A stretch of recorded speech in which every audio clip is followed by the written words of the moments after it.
skills that are available to those who learn the simple techniques in the art of project management.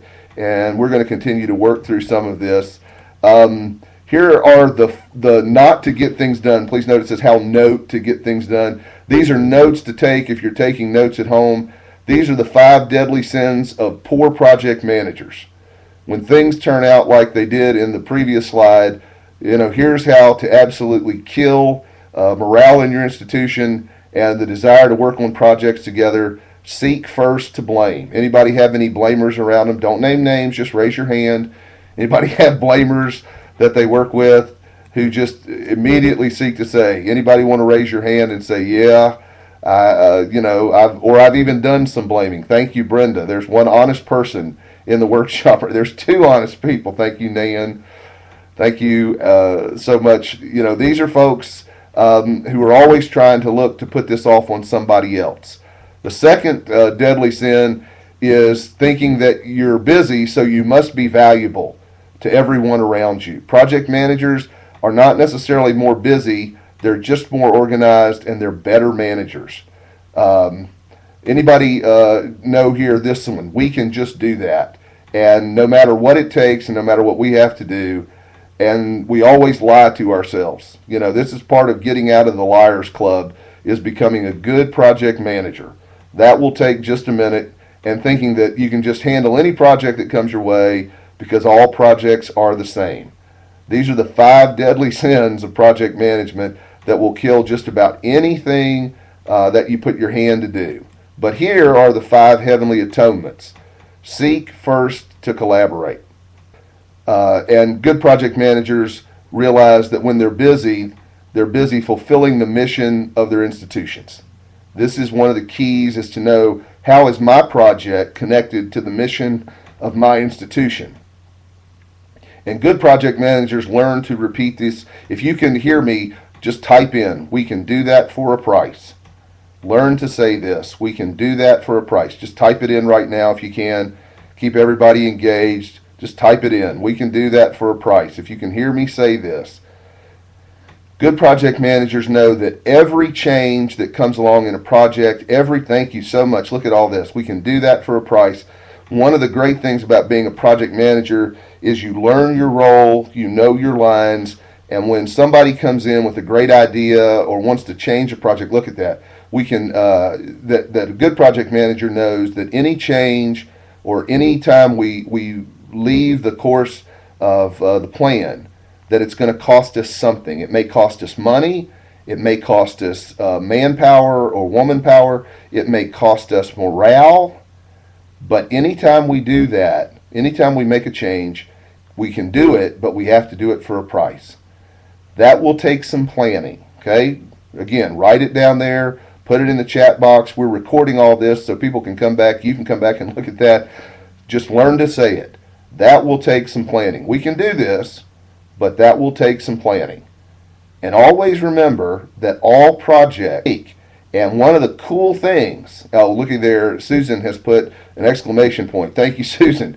That is literally the spirit of what you need to be as a good project manager, to keep everybody involved and pushing things toward success. But all projects are unique, and all projects I have found, at least in history institutions, are really interesting.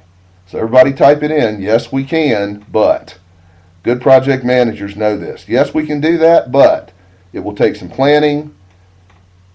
It will have a price. And good project managers know this. They expect change, and they plan for change. Anybody ever been on a project that changed? Right in the middle of everything, we changed expectations. If you have, just put up your hand. There you go. Great. Thank you, Brenda and Betsy. So, into project management.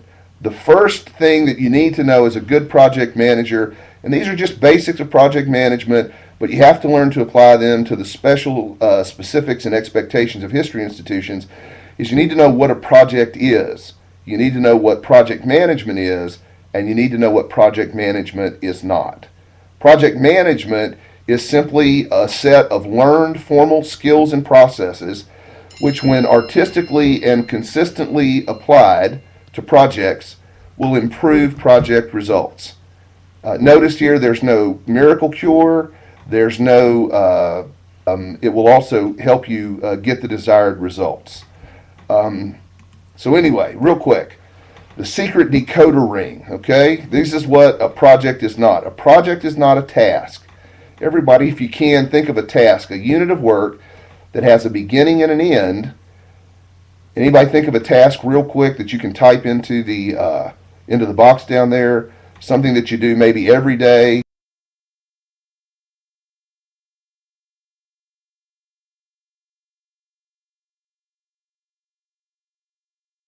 Great. Clean out email files, take out the trash, check mail. You know, there it is. These are tasks. Tasks are not projects. Tasks are units of work. They have a beginning and they have an end. Projects are not processes. Yeah, plan your day. Very good. Projects are not processes. A process is a collection of tasks that repeat over and over, and they never end.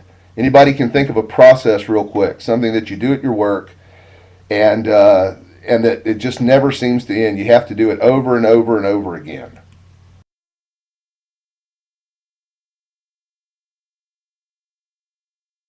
Great, Peggy. Thanks. Inventory, accession. Very good. These, yeah, great. Yeah, there you go. Clean out email, both a task and a process. Anybody want to raise their hand? You can feel free.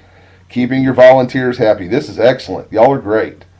But a project is a collection of tasks that is finite.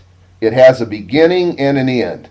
And the end there is not just end in terms of time. That is to say, at some point, all projects come to an end.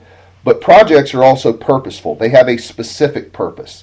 So a collection of tasks that has a beginning, we're going to talk about when it will come to an end, and that exhibit will go up, that new collections area will be finished, and you'll move into it, but the project comes to an end. And so it's important to know that. And here are some helps for you all to help you think about your projects and to help you learn to plan projects and be better project managers. That website is a fabulous one, www.pmi.org. This is the website for the Project Management Institute. PMI has hundreds of chapters literally around the world, and if you go to that website and I think you just type in your location or your zip code, they will tell you where the closest PMI chapter is, and these are often good ways or good contacts to make because they'll hold free seminars or maybe free webinars, or they may actually have some paperwork or some forms there that will help you in project planning. The PMBOK, PMBOK, is what's right there beside you, and that is a book that is the guide to the project management body of knowledge. I won't have put out, and it's a pretty thick guide, but it's got a lot of good information. PMP is a professional project management certification program that's run by PMI, and we've actually had some of our folks who've done the seminars with us become certified project managers, and that's pretty cool. And then PDUs, of course, are just ways of keeping at it. So remember that, and this will be online. It's being recorded, so if you want to come back to this slide and check them out later, feel free to do that. What is a project? A project has a beginning and an end. Please note, it meets pre-established goals, and here they are, for cost, schedule, and quality. The three areas that the project manager is always keeping their eye on is how much is this costing us? Are we within budget? Are we on schedule? And are we producing a project that is of the quality that our project sponsors and our institutions want it to be? Project management is different from other management because, again, the project is finite, and then number two, it uses part-jobs at your institution. Anybody a curator, and you get handed, look at all the hands, here we go, isn't it great?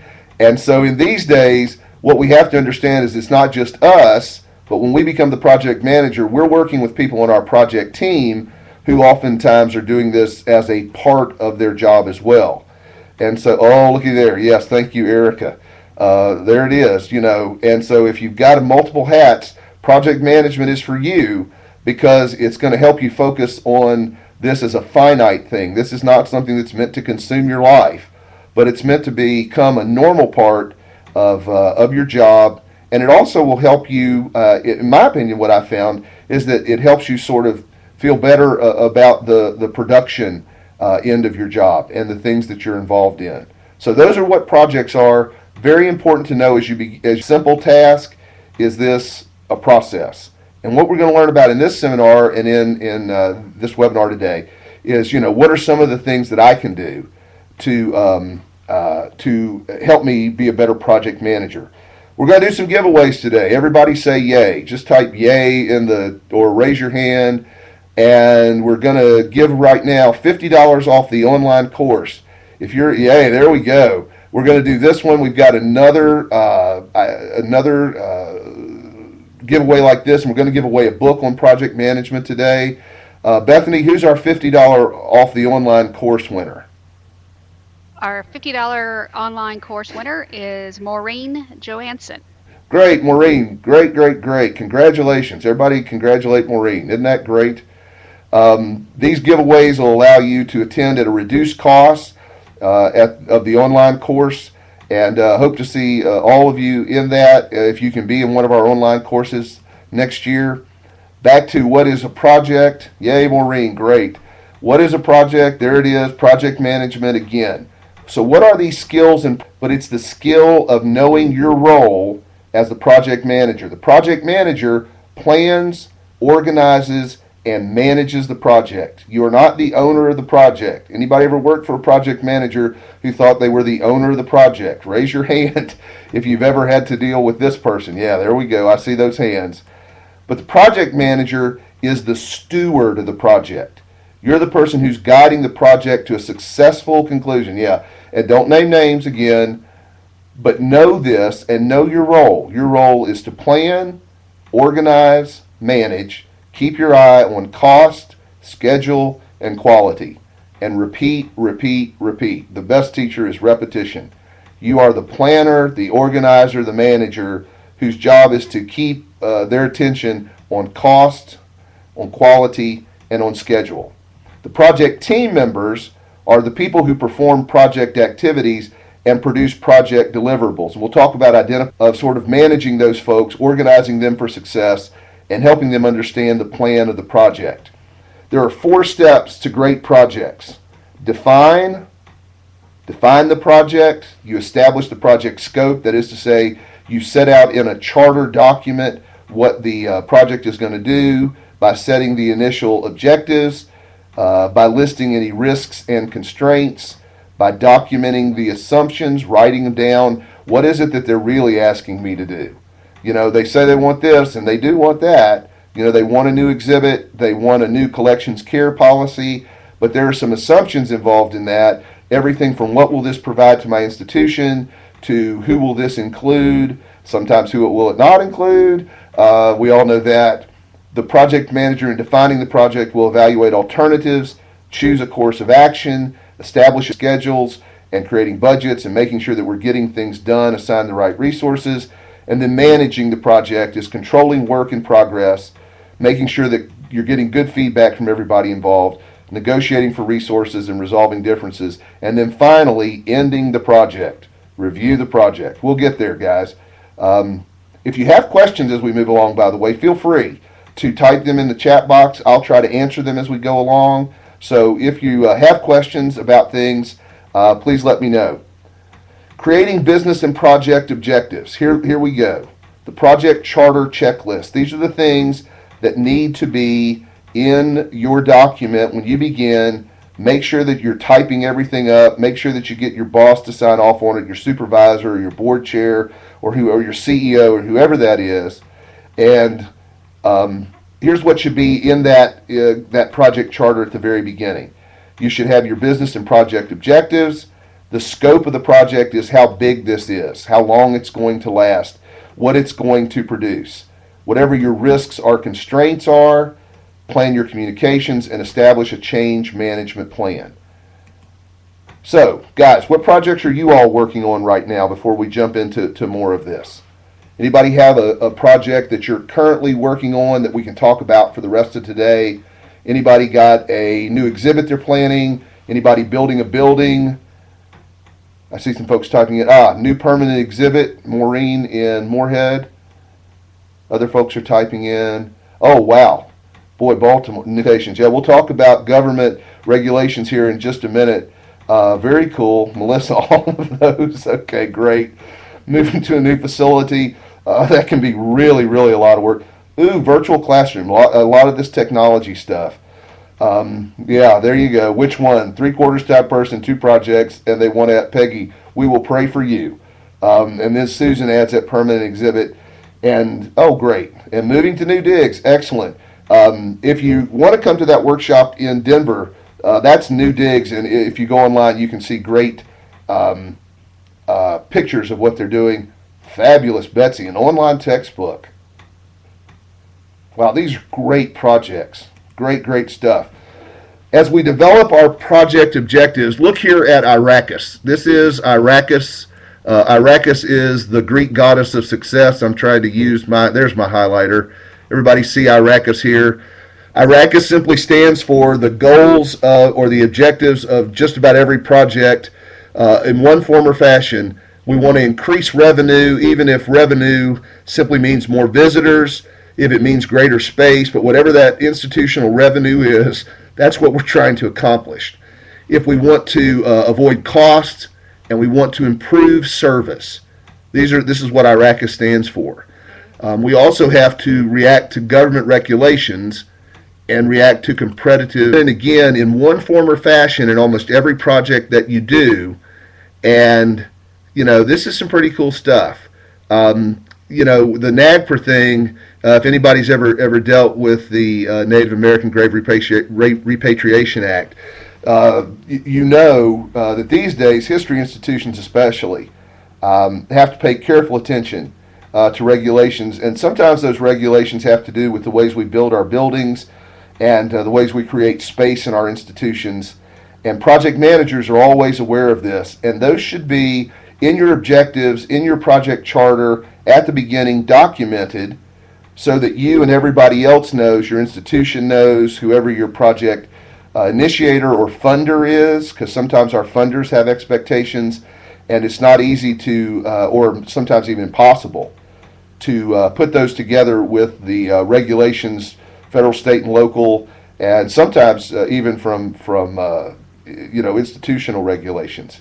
So project managers always have Arrakis in mind. So here are some business objectives. Civil War exhibit will increase attendance by 25% through the first quarter of 2013. Anybody got a good business objective for your project? These are some great projects. You want to sell those textbooks. What is it that you're trying to do in terms of the business of your institution? Project managers learn to think like that. The automate that we had somebody working on, and that's a little bit more difficult, I found out, than it sounds. So anybody have good business objectives out there? Go ahead and type them into the space for the projects that we've listed here. Digitization, building new museums, moving to new digs. What are you expecting to get out of this for your institution? Are you trying to reduce costs? Anybody got a Going Green museum out there? I see some people typing in. I'll let you type for a minute.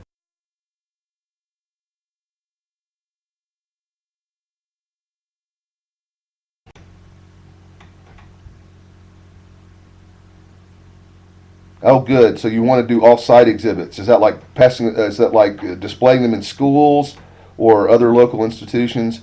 Very good. Increase the visibility of the archives within the institution.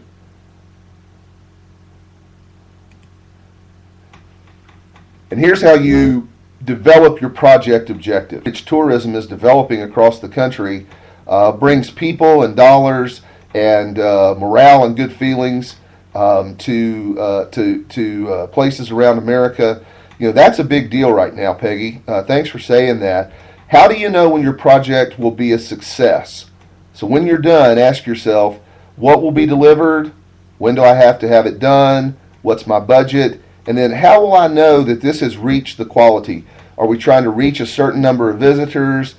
Do we simply want a certain number of signs out there? But what is it that will tell you that when I'm done, my project will be a success? There's Imelda typing in. And one of the ways to think about this is to simply, type this, write this down, keep it with you. But one of the ways to think about this is begin with the end in mind. What is it that whenever I'm done with this and I've done my project review and that project has come to its end, how do I know that my project has been a success? Some more objectives. What will be delivered? Which deliverables to which stakeholders? Please notice that the sponsor is often not a recipient of final outcome. So good projects are exhibits completed, training class designed, volunteer day designed. So if we think about those things in terms of quality, is this an exhibit that tells a certain story, or a story that's not been told before? Or is this an exhibit we've done? Or did the training class actually provide service to our visitors or to our institution? Did we have X number of volunteers, whether it's 5 or 10 or 20, who came to volunteer day? Did we train them? Did we make them feel important? Those are the things that you want to develop early on. Very good. Who is a sponsor? This is one of those great questions, because quite often we think of sponsors as the people who hand us the project. But the sponsor is generally the person who is funding the project. In project management speak or parlance, my sponsor is my person who funds the project. When we did our original AASLH Project Management for History Professional program, where we did all of our work, is to say the person who got the ball rolling, who gave this to the institution, who wrote the grant, was Bob Beatty in our offices. And so Bob is our project initiator. I'm the project coordinator or the project manager, but my sponsor is the person who is funding the project and who agrees that this is a project that's worthwhile and will serve whatever needs that they see need to be done. So again, and here are some project measurables. My exhibit opens up by June 1 within a $500,000 budget. The exhibit there's at least one hands-on part of the exhibit, or the exhibit represents new research that has not been in other exhibits before. Melissa, does that answer your question? I want to make sure I'm getting there with everybody. Let me know if it does. Yes, great. Now, once I know what my objectives are, and I've put them in my charter document, and my charter document is simply that piece of paper that I can continually refer to that says, here is the project, here's the scope, when it begins, when it ends, here is the budget for the project, here are the assumptions for the project, here are the risks people to get things done. And so, that once I have that document and I have everything in place, that's the first step in project management. The second step is creating a visual diagram that helps me see the scope of the project. We're still in that define phase. Remember, great projects define, plan, manage, review. And so I established my scope. The first thing that I ask myself is, who are my stakeholders? Everybody list a stakeholder in your project if you can for me right now. Just type in a quick stakeholder. Anybody, any person, anybody who has a role, anybody who has any organization, any company, any system, a vendor, but anybody who provides something to the project, visitors, very good. City, very good. Nonprofit support, school teachers, great. 4th grade students in Ohio, great, Betsy. My wife is a public school principal and she'd be saying yay. Todd Welch, oh great, graduate students. Brenda Martin, serving tribes out there in Farmington. That's excellent. My stakeholders are everybody involved in this who either provides something to the project or receives something from the project.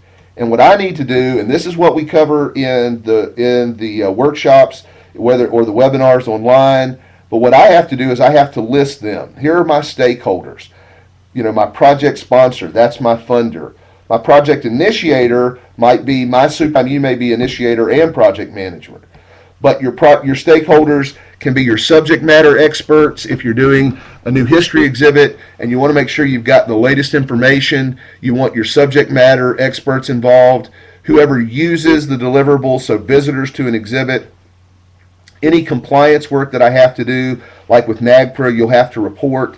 So, anybody that I report to is a stakeholder.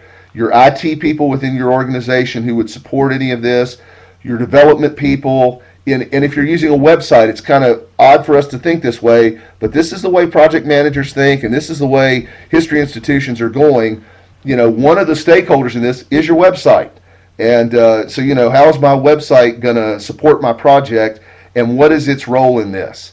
So once I have my scope diagram, once I have my eye on, issues of cost, quality, then what I want to do is I want to know who my stakeholders are, and I want to list them because they're important whenever I create my scope diagram. Oh, good, it's time to give something else away.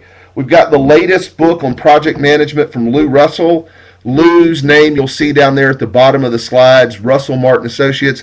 Lou was our initial trainer, and she helped really develop all of this for us. She's a PMI person. She is project management certified, and her latest book is called Managing Projects, A Practical Guide for Learning Professionals. It's hot off the press, came out just last month. We've got a brand new copy for somebody. Bethany, who's our winner? Our winner is Todd Welch. Congratulations. Everybody congratulate Todd. Todd will be sending that book out to you soon. And once I have my charter document which lists, okay, here's the project, here's how much time I have, here's the quality expected, here's the budget that I have, then I name my stakeholders and I gather them in this circular pattern around my project. In this case, my project is the Civil War exhibit.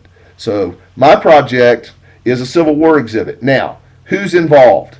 And you can see right here, I've got my project sponsor, my funder, I've got my outside experts, my subject matter experts, the people who are going to help me develop content for the exhibit.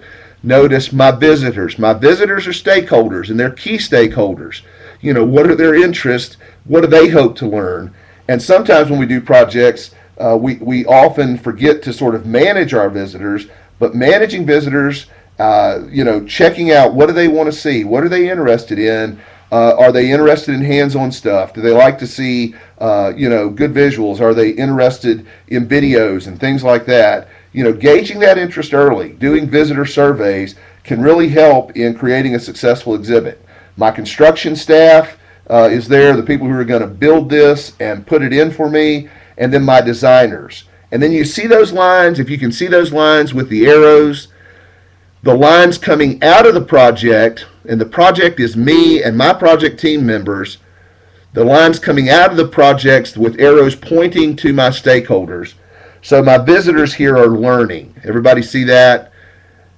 My outside experts, what are the issues and challenges in telling this story? So early on, identify what are those issues and challenges. Thank you, Bethany. That's right. We're giving away a $100 coupon for the on-site workshop at the end of this. So please stay with us for all of that. And there's my project sponsor. What does my project sponsor want to know? And how much funding are they going to give me? And how can I make them happy and get more funding? And somebody ought to say, woohoo, because that's what we want from our project sponsors. My designers, notice they're going to tell me. See that other, now we have arrows coming back from our stakeholders. My designers tell me what are the physical constraints, and your project sponsor tells you what your budget is and how you can spend it. And your outside experts want to give you the latest research. This is simply a visual way of managing a project. And so if you learn to think, okay, here I've got some steps. Number one, what are my initial assumptions? And you can almost bullet point those things, right? Here's what I want. I want a new exhibit. I want it by July 1st. I want it to cost less than $500,000. I want it to be different in this way, visually, perhaps in a new space around town. I want to reach new visitors, but I document those assumptions. Then I create my project charter, and I just simply write them up in a narrative form. The project will begin here. The project will attempt to do this. And this right here is your project management sort of guide.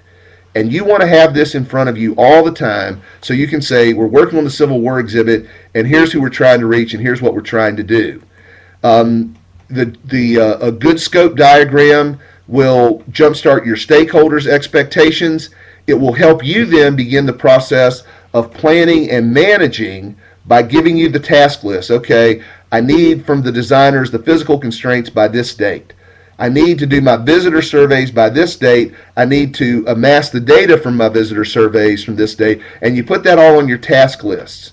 And then you begin to say, okay, who do I need to communicate with? What do I need to communicate with them about? And then how do I plan to do that? And we need to remember that, oh, Betsy, there's a question. I'll get to you in just a minute. But we need to remember that the better we are at communicating, the better we will be at achieving our desired result, because that's a key part of this. And some may be able to come live, and some may be able to do it online. And there's real promise with both of those, and so I'll get to that. But you want to keep this visual in front of you. It'll keep it in your mind.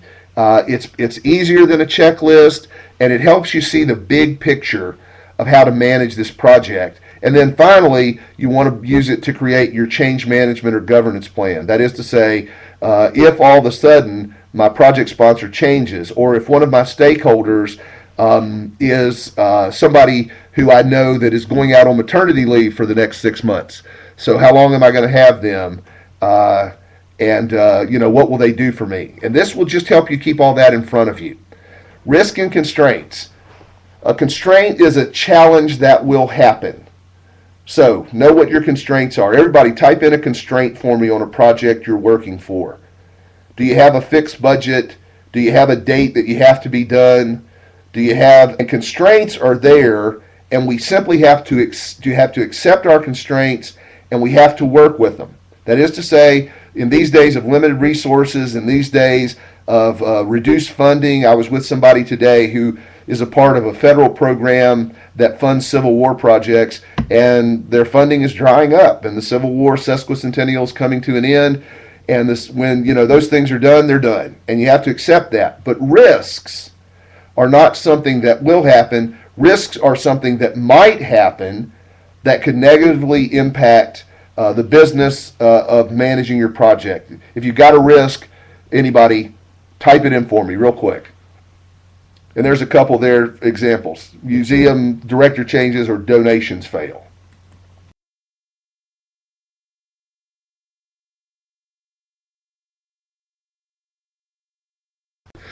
Oh, that's fabulous, Erica. Yeah, I could get hit by a bus. The old, yeah, if I got hit by a bus, what would happen? Funding cuts, great. The flood, oh, Maureen, we know about that. I don't know if y'all remember that the 1st of May in 2010, Nashville had a flood, and those of us in the history field immediately got to work helping those sites of significance and places. Project partner changes mind, budget cuts. Now, the question is what do I do when something that might happens? Do I work to prevent it? Do I work to react? And those are okay. I mean, because sometimes you have to. But what you want to do is you want to plan for risk. You want to calculate your risk. What is the likelihood on a scale of 1 to 10 that I could be hit by a bus? Funny. But what is the likelihood that a flood is going to come? If I'm in a place where I know that the rainy season is coming, if I know that some people might get laid off, what am I going to do to react to that? Can I stretch resources of time? If I have staff cuts, can I plan to go to my project initiator, my supervisor, my CEO? But you plan for this in advance, and you create a change management plan, and you say to yourself, and again, get out of that liar's club. It's going to take something. It's going to cost something. It may be time. It may be people. It may be resources in the middle of the road, but literally comes to a successful conclusion. So risk and constraints, a big deal. Establish your communications plan. And again, here's why that visual is so important, because this tells you who you want to communicate with. But here's what you have to ask yourself.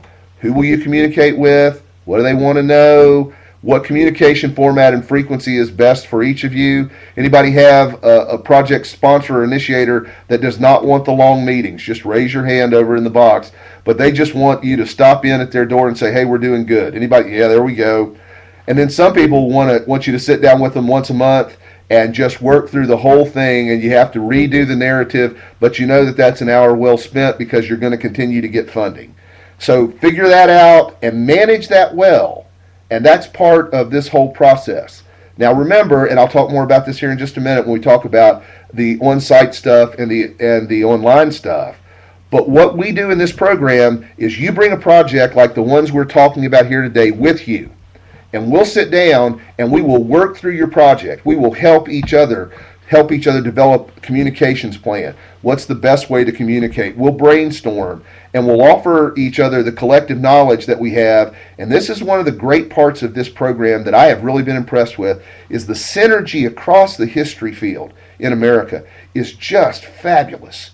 I mean, people really know. If anybody ever had a vendor that was unresponsive, raise that hand. And you needed something from them yesterday. And there you go. So that's what you do, and you're establishing a communications plan. And there you go. Look at all those hands. And we will, in our program, whether it's online or on site, we will work with your project, and we will help you customize this. Now, the cool thing about that is once you learn how to do it for one project, it's pretty much the same for other projects that you'll do, while there'll be unique circumstances. Doing the project management part is going to be a really learned skill that you can repeat again and again. Sometimes you'll need all of the skills that you learn. Sometimes you'll need half of them. How about the unresponsive partners? Yeah, and we will talk a little bit about managing people and like content. Yes, like content providers. In my other life, Megan, I'm an academic. Don't hold it against me. And so when I do academic work and I'm the subject matter expert, I get it and I understand. And one of the things you have to learn to do is, and we'll talk about this a little bit, is talk about personality types, yours, theirs. Some of the things we found in doing this, and this has been really cool, is that quite often people will have faced a similar situation and they'll say, what I found out, if they would go to that vendor and say, hey, look, I got to have this, and just go over and take them biscuits in the morning. I literally had somebody say this in Connecticut. They just take biscuits in the morning and go over. They get a response. And sometimes with the content providers, it's that person that they feel like understands their work. And you just have to identify that early on and build it into your communications plan. And that's part of the dynamic that makes managing projects fun, because those things will be different and unique in the projects that you do. And you may have to work to find them. And then, that question of how much time do you have to communicate? If you're like me, communication is one of those things you want to be quick and dirty. And, you don't want to have to spend a lot of time, but it is absolutely necessary. So, you just set your clock and you say, okay, Monday of every week, I'm going to get a report from everybody, or I'm going to visit everybody's office if there's 3 or 4 project team members, and I'm going to get what I need from them. But I do that early on in the process. I set my milestones, when the big chunks of work will be done. Milestones, again, I just use this visual diagram and write out beside every place that I have my microphone cut out. Every place that I have a stakeholder, I want to know these are the milestones. When does it begin? When does it end? And again, we'll talk about this as part of the planning process in the online and the lives. And then eventually at the end, you want to review your project. And this is the part that in history institutions of all things, the place where history folks ought to be doing the history of their own projects. This is the part that gets neglected most. And this is extremely important in the life of a project. Number one, this is when it's over. Anybody want to be glad when anybody have a project they will be glad when it's over? Just raise your hand just over there. Let me know. Hey, I'll be glad when this project, looky there. There's Megan, there's Erica, look, and we'll be glad when these are over. When you understand that reviewing your project is very important, here's what you want to do. You want to turn over all the deliverables. So you want to archive your plans, your charter documents, what went well, what didn't go well. We say, how did we do here? Did we meet our objectives? What were the things we didn't expect to run into that we ran into? And what you're doing there is you're building project management knowledge for the future, for you, for your institution, and that will make future projects go more smoothly. And then notice number 3, you want to release those resources. One of the things that's really cool here, that this is Lou, a big box full of stuff. One of the things that Lou Russell says you ought to do is take all those things that you've kept working on this project, put them in a box, go into your project sponsor or initiator and say, I have a gift for you. Here's the project. And give it all away. Because again, you're the steward, you're not the owner. And so this is how you end well. You know that your customer or your project sponsor or your initiator has signed off, or you know that the exhibit is open. You can say, project was supposed to be done by June 1st. We open June 1st. We know that the project, when you're done, you hand it off to whoever is the owner of your project. Yes, like content providers. Yeah, people like this. So, back to the beginning to end up today, and then we'll talk a little bit about the online and the on-site stuff. Remember the 5 deadly sins of project management if you want to kill it. If you want to be a bad project manager, seek first to blame. Say I'm busy, so I must be valuable to everyone around me. They can see how wonderful I am. Say we can do that. We can do anything. No, don't ever say these things. That will just take me a minute. No, it will not. That will take some planning. And all projects are the same. And remember our 5 heavenly atonements. Collaborate, fulfill the mission of your institution, know what the price is, not just cost, but what it will cost you in terms of human resources, what it will cost you in terms of the reputation of your institution. You want to take all that into account while you're the project manager. You want to plan for it.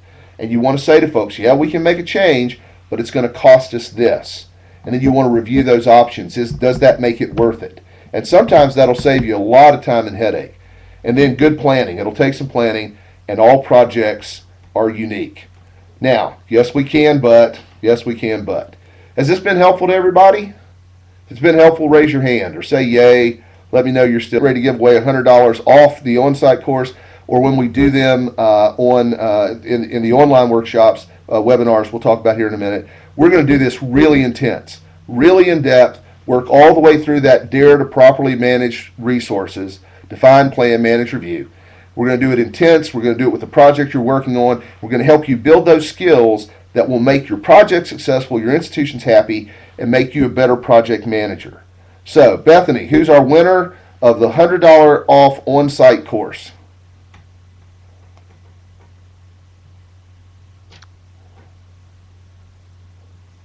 Bethany, are you with us? I am with you. It is Great. Amy Kilpatrick Fox. Yay, Amy. Everybody say yay, Amy. Congratulations, Amy. Wonderful, Amy. $100 off the on-site course, and that's really cool. Let's talk a little bit about these differences in the workshops. The on-site workshop is 2 days. It's 8 to 5. We'll be in a room together. We'll have a working group. Our scope diagrams. We'll spend time talking about, how do you identify stakeholders? How do you not overlook stakeholders? We'll spend time talking about building a schedule. So once I have my scope diagram in place, and we'll literally have the smaller sticky notes, and these things have become works of art. I was really surprised. If anybody knows BJ Larson up at, where is she? She's at Connecticut? No, she's at Mid-Atlantic Museums Association. She put hers online. So if you want to check that out, it was on their website for a while. But these things look like big spider diagrams, and you will intensely work with that. I'll work with you. Other folks will help you review your project. And so in the on-site workshop, it's that, intense, hands-on, 2 days.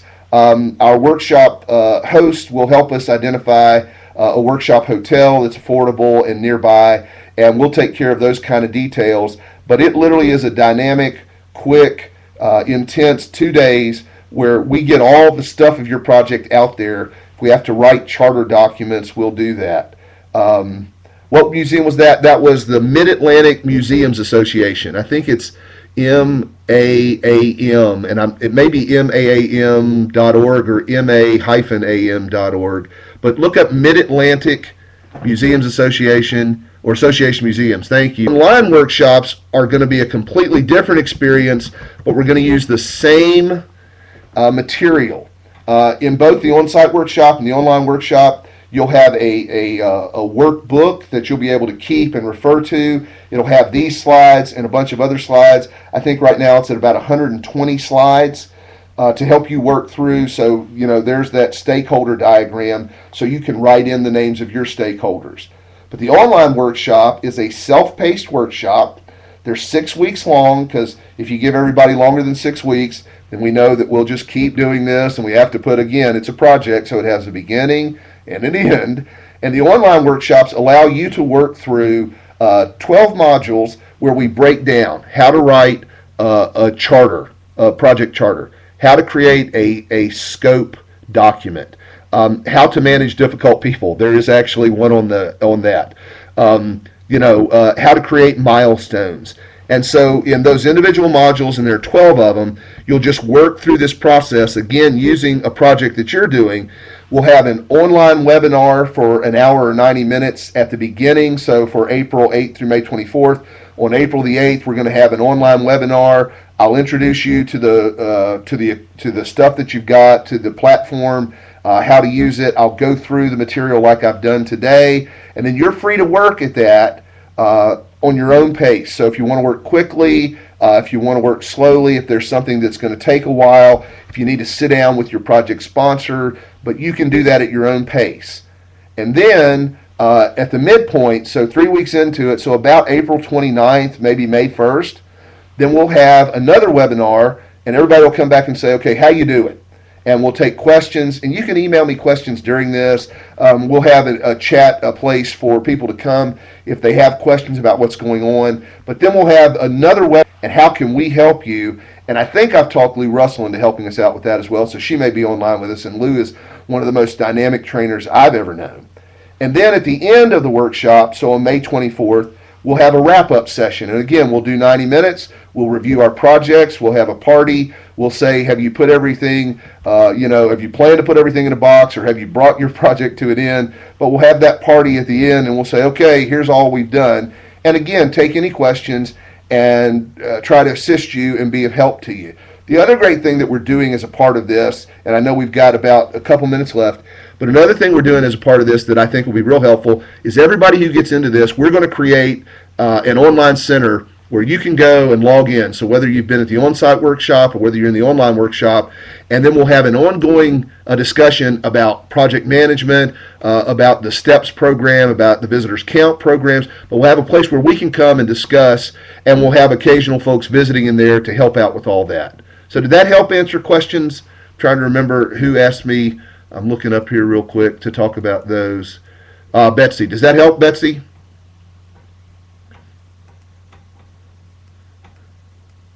So great, good. Well, listen, our time together has come to an end. If you've enjoyed this, raise your hand just over there on the side. And we've had 17 folks stay with us. That's great crowd. You all have been wonderful. Thank you so much for participating in this. Email immediately after this webinar with a link to our website and a link to a survey, but that will not have the recording. It's going to take us a few days to get the recording processed, so next week I will send out a link to the recording. Great. So you'll be able to come back and look at this. This material will be out there for you to use, and if you have questions, again, our emails are here. It's HOSKINS. I'll type it in again real quick. Hoskins@aaslh.org, and Bethany's is Hawkins@aaslh.org. Thanks everybody for coming. You've been great. It's been fun to be with you. I look forward to hearing from you in the near future. If you're interested in a workshop, or if you're on site or online or otherwise, again, please let us know. We'll get you the information.